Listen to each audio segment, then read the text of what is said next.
আপাদের তো এবার বিয়ের অনেক বয়স হয়েছে, তাদের কি তুমি বিয়ে দেবে না মা? সব সময় শুধু তুই বোনেদের কথাটাই চিন্তা করছিস মা, নিজের কথা একবারও চিন্তা করিস না। তুই যে ওদের বড় বোন, সেটা কি তুই ভুলে একেবারে গেছিস? আগে তোর বিয়ে হবে, তারপর ওদের বিয়ে। না মা, এটা কখনোই হবে না। আমি স্বার্থপরের মতো নিজের সংসার গুছিয়ে শ্বশুরবাড়িতে সংসার করতে পারবো না। এখানে আবার স্বার্থপরের মতো কোথায় রে মা? প্রথমে বড় বোনের বিয়ে হবে, এটাই তো সমাজের নিয়ম। আমি এখন বুড়ি হয়ে গেছি, শেষ বয়সে তোর বাপটাও আমাদের একা রেখে চলে গেল, আর তোর বাবার শেষ ইচ্ছা হলো তোদেরকে বিয়ে দিয়ে যদি আমি মরতে পারি তাহলেই আমার শান্তি। মা, সবারই যদি বিয়ে হয়ে যায় তাহলে তোমাকে কে দেখবে? আমি সত্যি করে বলছি, শেষ বয়স পর্যন্ত আমি এভাবে তোমার সাথেই থাকতে চাই। আমার দুটো ছোট বোনের বিয়ে দিতে পারলেই আমারও শান্তি মা। এটা হয় না রে মা, এটা কিছুতেই হয় না। মা শুধু পারে দিদিকে তাড়াতাড়ি বিয়ে দিতে, বলি এত কথা কিসের রে তাদের? সব সময় দেখি দুজন মিলে বারান্দায় বসে শুধু আমাদের নামে আলাপ আর আলাপ। আমাদের দু বোনের সাথে তো মা একটাও কথাও বলে না। আমাদের নামে এত আলাপ করেটা কি? তুই যেখানে আছিস আমিও তো সেখানে আছি। আমিও তো কিছুই বুঝতে পারছি না যে মা আর দিদি আমাদের নামে এমন কি আলাপ করে যে তাদের সব সময় বারান্দায় বসেই আলাপ করতে হয়। এখন তো আমার নিজেরই বড্ড রাগ হয়। দিদির সাথে মা এত কি কথা বলে। মা তো সারাদিনে আমাদের সাথে একটা কথাবার্তাও বলে না। ওই দিদি তার সব কিছুই হয়ে গেছে, বুঝেছিস? এর শেষটা দেখেই আমি ছাড়বো, তুই বুঝেছিস? এর শেষটা দেখেই ছাড়বো। তুই জানিস, একদিন তো আমি নিজের কানে সব শুনতে পেয়েছিলাম। দিদি মাকে বলছিল যে সে নাকি বড় ঘরে বিয়ে করবে, আর আমাদের দু বোন নাকি চাষি, এসব ওসব দেখে বিয়ে দেবে। আমি তো শুনেই অবাক যে তারা এসব কি বলছে। নিজেদের বোনেদের কথা কি সে একবারও ভাবে না? কি স্বার্থপর রে বাবা! কি বলছো কি এসব আমাকে? তারা এসব বলেছে নাকি? তাহলে তো আমি দিদির সাথে আর কোনোদিন কথাই বলবো না, এমনকি মায়ের সাথেও বলবো না। আমরা যথেষ্ট সুন্দরী।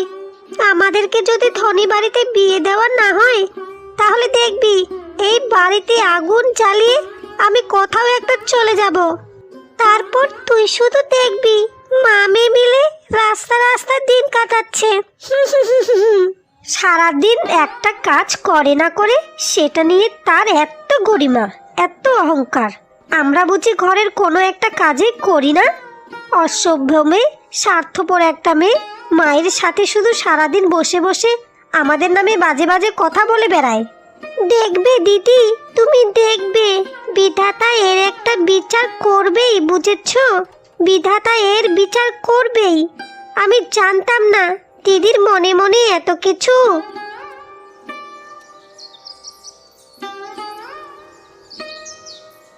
তা বল, আমাদেরকে এখানে কিসের জন্য তুই ডাকলি? আমাদের অত বাজে সময় নেই তোর সাথে বাজে বাজে কথা বলার। বলছিলাম কি বোন, তোরা তো ভালো করেই জানিস মা লোকের বাড়িতে কাজ করে এই সংসারটাকে কোনো মতেই চালায়। এখন তো আবার মায়ের শরীরটা আগের মতো ভালো নেই রে। আমাদের তিনজনের তো এখন যথেষ্ট বয়স হয়েছে, আমরা তো এখন সংসারের হাল ধরতেই পারি। তা তুই কি বলতে চাইছিস একটু শুনি? আমরা লোকের বাড়িতে বাড়িতে গিয়ে এখন কাজ করব নাকি? তাছাড়া আর কি করব বলতো? আমাদের গ্রামটাও তো এতটাও ধনী নয়, কাজ খোঁজা বড্ড কঠিন রে। আমরা তিনজন মিলে যদি যে কোনো একটা কাজ করি তাহলে বিয়ের খরচটাও জোগানো যাবে, আর আমাদের সংসারটাও ভালোভাবে চলে যাবে। তোমার এই বাজে বুদ্ধিতে আমি নেই, বুঝেছো? আমি নেই। আমরা এখন লোকের বাড়িতে গিয়ে গিয়ে কাজ করি, আর তারপর আমাদের ধনী বাড়িতে বিয়ে না হোক। তুমি এটাই চাইছো, বুঝেছো? একটা কাজের মেয়েকে কোন ধনী ঘরের ছেলে বিয়ে করতে চাইবেটাকে শুনি? আমি এর মধ্যে নেই বাপু, আমি এর মধ্যে নেই। শুধু তোরা নিজের কথাটাই চিন্তা করছিস, মায়ের কথাটা একবারও চিন্তা করলি না? মা বুড়ো বয়সে আমাদের একা হাতে কত যত্ন করে বড় করেছে। মায়ের এই বৃদ্ধ বয়সে, যে বয়সে মানুষ বাড়িতে বিশ্রাম করে, সেই বয়সে মা আমাদের জন্য মানুষের বাড়িতে গিয়ে কাজ করে আমাদেরকে 3 বোনকে মানুষ করছে। এসব নাটকবাজি কোনো কথা বলে আমাদের মন তুমি গোলাতে পারবে না।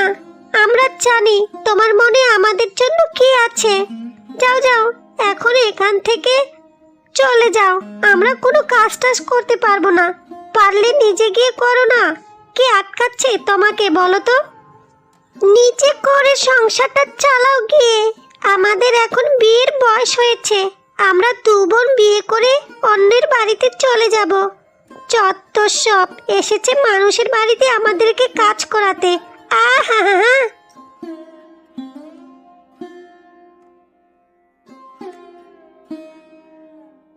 শোন, ওর কথা তুই কোনোদিনও বিশ্বাস করবি না। ও জানিস আমাদের রূপটাকে মাটিতে মিশিয়ে তারপর বাজে একটা পরিবারে বিয়ে দিতে চাচ্ছে, যেন তাদের টাকা পয়সা বেশি খরচ না হয়, বুঝেছিস? ওর ফাঁদে তুই কোনোদিনও পা দিবি না। তোমার কি মাথা টাথা খারাপ হয়েছে নাকি? তুমি তো আগেই বলেছ ও আমাদের সব সময়ই খারাপ চায়।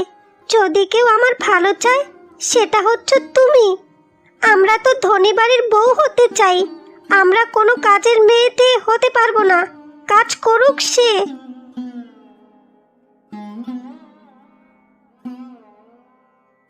রূপার দিদি তাদের 2 বোনের কথায় ভীষণ কষ্ট পায়।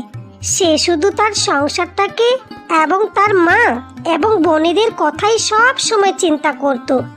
সে সরাসরি কাজের উদ্দেশ্যে তখনই জমিদার বাড়িতে কাজ খুঁজতে চলে যায়। গিন্নিমা, ও গিন্নিমা, আপনি আমাকে একটা কাজ দিন গিন্নিমা। আমার বড্ড কাজের দরকার। বাড়িতে বৃদ্ধ মা এবং 2টো বোন রয়েছে। আহা বাছা, আমাকে এরকম ভাবে বলছো কেন? তা ঘটনাটা আমায় এবার খুলে বলো। তুমি কথাকার মেয়ে, কথা থেকে এসেছো, সব কিছুই তো আমাকে খুলে বলতে হবে নাকি? এমনি এমনি তো তোমাকে আমি কাজে নিতে পারি না। গিন্নিমা, আমার বাবার নাম মানিক ব্যাপারী। আমার বাবা অনেক বছর আগে মারা গিয়েছেন। এরপর থেকে মা আমাদের 3 বোনকে কোলে পিঠে করে লোকের বাড়িতে গিয়ে খুব কষ্ট করে মানুষ করেছে গিন্নিমা। তিনি এখন অনেকটা বৃদ্ধ হয়ে গেছেন। বয়সের অভাবে আর কোনো কাজ করতে তিনি পারছেন না। সংসারের সব দায়িত্ব এখন আমার হাতে গিন্নিমা। কিন্তু গিন্নিমা, এই জমিদার বাড়িতে তো কোনো কাজের মেয়ের দরকার নেই। এত কাজের লোক দিয়ে আপনি কি করবেন শুনি? আর আমরা তো আছি আপনার সমস্ত কাজ করে দেবার জন্য। অন্য কোনো মেয়েকে এখানে রাখার কি দরকার? শুধু শুধু টাকা আর সময় নষ্ট। তুই চুপ কর। আমার বাড়ি, আমার ঘর। আমি বিচার করব যে আমার বাড়িতে কে কাজ করবে আর কে কাজ করবে না। তোকে এত মাতব্বরি আমার সাথে করতে হবে না। যদি আমার এই মেয়েটাকে ভালো লাগে তাহলে আমি কাজে রেখে দেব। আমাকে আপনি ক্ষমা করবেন গিন্নিমা। আমি আমি আমি আসলে বুঝতে পারিনি। আপনি ওকে কাজে রেখে দিন। শোনো মেয়ে, তোমার কষ্টের কথা শুনে আমার খুবই কষ্ট লেগেছে। তুমি এক কাজ করো, আগামীকাল থেকে জমিদার বাড়ির সব কাজ তুমি সামলাবে। মাইনে করে মোটামুটি ভালোই পাবে। সেখান থেকে টাকা জমিয়ে তোমার বোন দুটোকে তুমি বিয়ে দেবে। আপনাকে অনেক অনেক ধন্যবাদ গিন্নিমা। এরকম উপকার আমার নিজের আত্মীয়রাও আমাকে কোনোদিন করেনি। এখন থেকে আমি আমার মায়ের একটু খেয়াল রাখতে পারবো, আর বোন দুটোকে বিয়ে দিতেও পারলে আমার শান্তি। আমি তাহলে এখন আসি গিন্নিমা।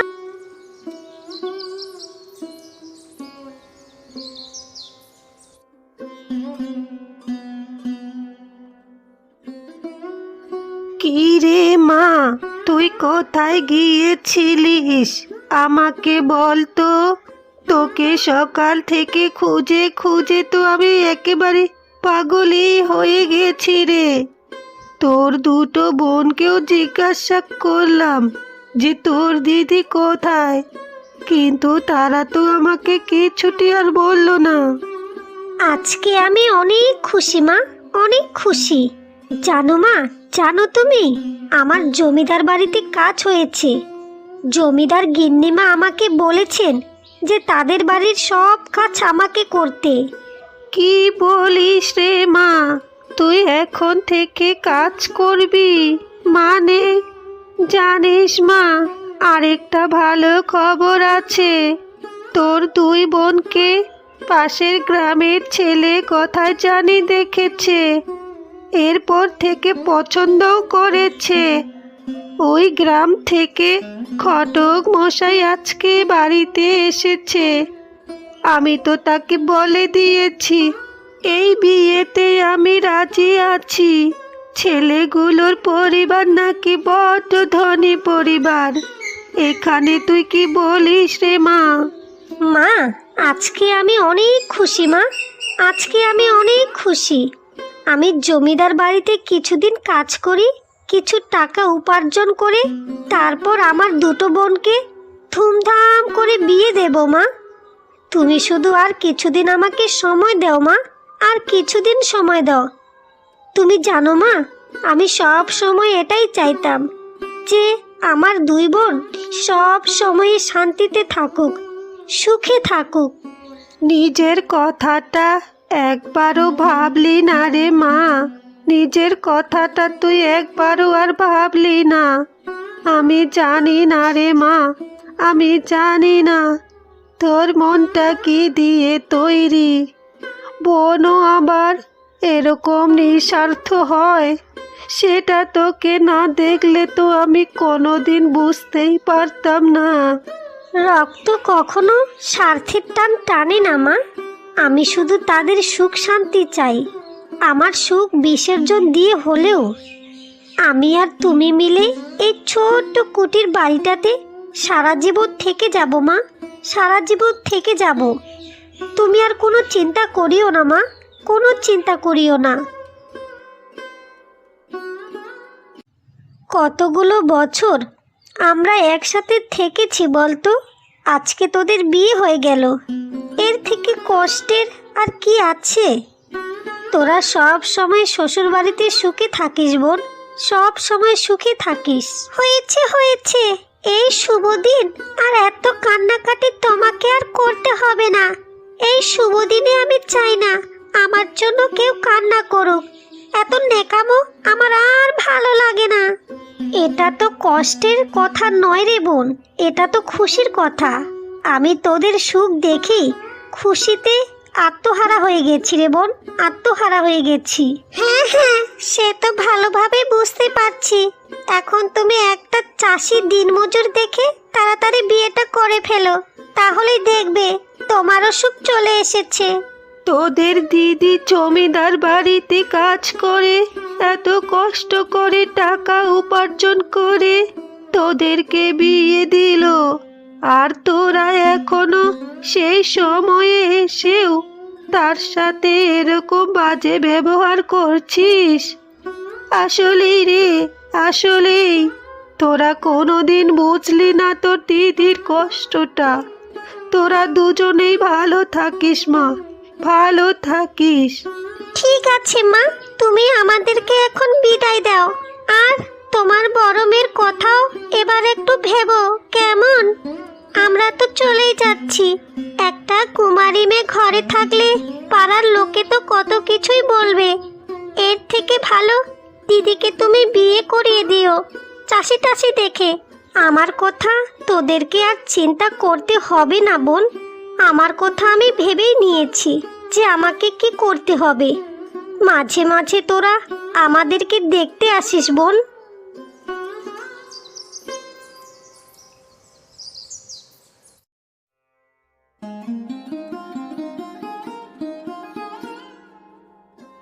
কি গো মাসিমা, তা কেমন আছো?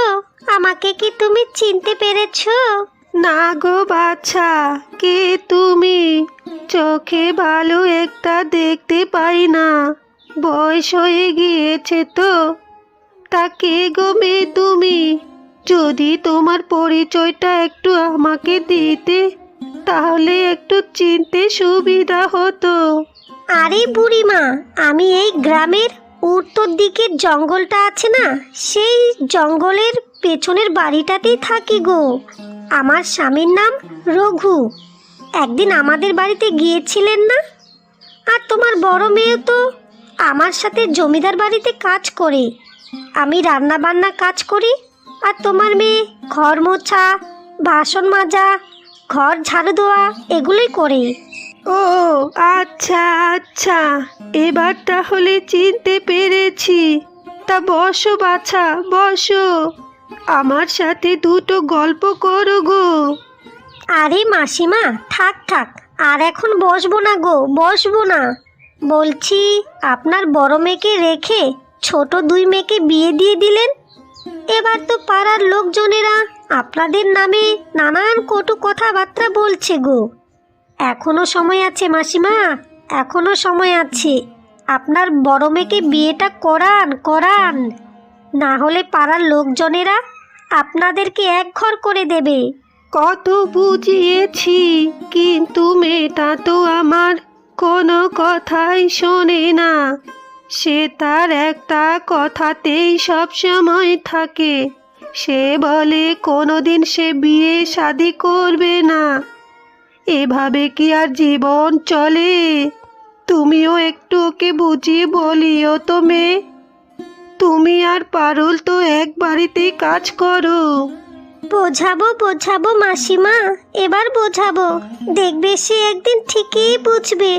এগুলো কি কোনো কথাবার্তা? বিয়ে শাদী না করে সারা জীবন কি কুমারী হয়ে থাকা যায়? ছি ছি ছি ছি। মাসিমা, আমার কাছে একটা পাত্র আছে। ছেলেটা চাষি। আপনি যদি চান তাহলে আপনার মেয়ের সাথে বিয়ে করিয়ে দিতে পারি। আচ্ছা ঠিক আছে মা, তাহলে আমাকে আমার মেয়েটাকে বুঝিয়ে বলতে হবে। তা বলছি, দুটো চিড়ে মুড়ি তো খেয়ে যাও। আরে না না মাসিমা, আমি এখন কিছুই খাবো না গো। এইমাত্র বাড়ি থেকে ভাত খেয়েই এলাম। এখন আমি যাচ্ছি। আমাকে আবার জমিদার বাড়িতে কাজে যেতে হবে।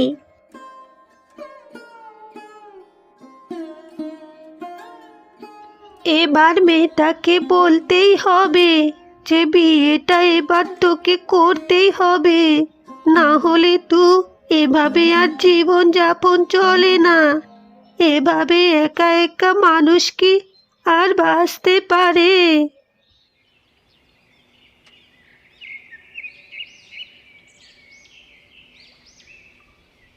বলছি কি রে মা, আর এভাবে বিয়ে না করে কতদিন তুই থাকবি বল তো মা?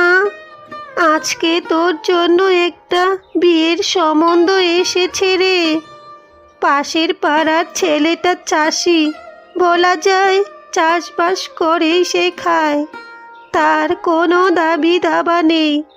তুই যদি রাজি থাকিস তাহলে কথাবার্তা বলতাম। সে তো বুঝলাম মা, কিন্তু এই সময় আমার বিয়ের সম্বন্ধটা কে আনলোটা কে শুনি? আমি তো সবাইকে আগেই বলে দিয়েছি যে আমার জন্য কেউ যেন সম্বন্ধ না আনে। কারণ আমি যদি বিয়ে করে শ্বশুরবাড়িতে চলে যাই তাহলে তোমার কি হবে মা? তোমার এখন অনেক বয়স হয়েছে যে আমার সাথে সাথে তোমাকেও পালবে আমি কোনো পুরুষকে বিশ্বাস করি না মা। এই জন্য নিজেকে কিছু করতে হবে। সম্বন্ধটা এনেছে ওই যে রঘুর বউ আছে না, তোর সাথে যে জমিদার বাড়িতে কাজ করে, সে এনেছে। মেয়েটা দুপুরে বাড়িতে এসেছিল, আমার সাথে দু একটা কথাও বলল। সে খুবই ভালো মেয়ে। না না মা, তুমি কিছুই জানো না। ও আসলে একদমও ভালো মহিলা নয়। তুমি জানো মা, যেদিন আমি প্রথম জমিদার বাড়িতে কাজ খুঁজতে গিয়েছিলাম, তখন সে ঘোর বিরোধিতা করেছে যেন গিন্নিমা আমাকে কাজে না রাখে। তুমি ওরকম মহিলাদের মধুর কথায় কখনোই গলে যেও না মা, কখনো গলে যেও না। ও চায় আমি বিয়ে করে চলে যাই, তারপর সে একাই জমিদার বাড়িতে কাজ করে সব মাইনে সে একাই নিতে পারে। তুই এটা কি বলছিস রে মা? তার মনে মনে এত কিছু ছিল? ছি ছি ছি ছি। আর আমি কত কিছুই ওর ব্যাপারে ভেবেছিলাম, যে মেয়েটা বড্ড ভালো, আমাদের কথা চিন্তা করে তোর সম্বন্ধটা এনেছিল। কিন্তু এখন তো দেখা যাচ্ছে অন্য কিছু। হায় রে বিধাতা। মা, এখন তুমি ওসব কথা বাদ দাও তো।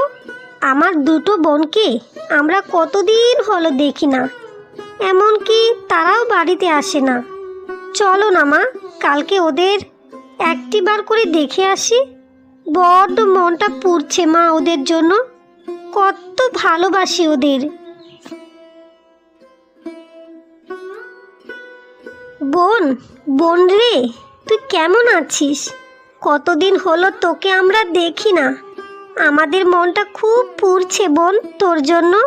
তাই তাই আমরা তোকে কিছু না জানিয়ে তোকে দেখতে চলেই আসলাম। তোমরা কি এবার পাগল হয়ে গেছো নাকি? তোমাদের শরীরের কি একটা অবস্থা, গায়ে তো ভালো একটা কাপড়ও নেই, আর এভাবে চলে এসেছো আমার শ্বশুর বাড়িতে। তোমাদের কি লজ্জা করে না? আমরা তোর শ্বশুর বাড়ির ভিতরে ঢুকবো না রে মা, শুধু তোকে দেখার জন্য এসেছিলাম। একটু দেখেই আমরা এখান থেকে চলে যাব। তুই জানিস না রে মা, আমাদের দিনকাল কি যে একটা অভাবের মধ্যে চলছে। অভাবেই যখন চলছিল, তাহলে বাড়িতে থাকতে, কিছুদিন পর টাকা পয়সা জমিয়ে ভালো কাপড় পরে তারপর আমাকে দেখতে আসতে। দেখছো দেখছো না তোমরা, আমি কত ধনী বাড়িতে বিয়ে করেছি। আমার তো শ্বশুর বাড়িতে মান সম্মান বলতে কিছু আছে নাকি? বৌমা, বৌমা, বাইরে কার সাথে এত কথা বলছো তুমি? আরে মা, কেউ না, আসলে বাইরে দুটো ভিক্ষুক এসেছে তো, তাদের সাথে একটু কথা বলছিলাম আর কি। আমি এখনই আসছি মা।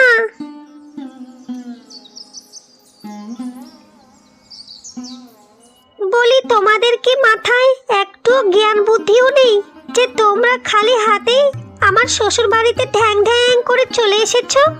এভাবে কেউ কি মেয়ের শ্বশুর বাড়িতে কেউ কি আসে? তোমরা এক্ষুনি এক্ষুনি এখান থেকে তাড়াতাড়ি চলে যাও। এখন যদি আমার শ্বশুর বাড়ির লোকজনেরা তোমাদেরকে কেউ দেখতে পায়, তাহলে কিন্তু তোমাদের সাথে বড্ড খারাপ হয়ে যাবে। মানে তোমাদেরকে আমি আর কি বলবো? আমি কি তোমাদেরকে একবারও বলেছিলাম যে আমাকে এসে দেখে যাও? আমি ওই করে বাড়ি থেকে মুক্তি পেয়েছিলাম, এটাই আমার কাছে অনেক। বুঝেছো তোমরা? এখন চলে যাও, চলে যাও এখান থেকে। আর আসবো না রে মা, তোর বাড়িতে আমরা আর আসবো না। তোদের দুই বোনের ব্যবহারে আমি বড্ড খুশি হয়েছি রে। আমার বড় মেয়েটা আমার জন্য বিয়েটা পর্যন্ত আর করলো না, আর তোরা দুই বোন সারা জীবন শুধু নিজেদের কথাটাই চিন্তা করে গেলি। চলো মা, চলো, তোমাকে আর কিছুই বুঝতে হবে না। আমরা যা বোঝার সব কিছুই পরিষ্কার করে এবার বুঝে গেছি। বোন, বোন রে, তোরা সারা জীবন সুখে শান্তিতে থাকিস। আমরা আর কোনোদিনও তোর শ্বশুর বাড়িতে আসবো না বোন। আমাদের মামের মুখখানিও আর তোরা কোনোদিনও দেখতে পাবি না রে বোন, কোনোদিনও না। হ্যাঁ হ্যাঁ, আমিও চাই না তোমাদের মুখখানা দেখতে, তুমি বুঝেছো?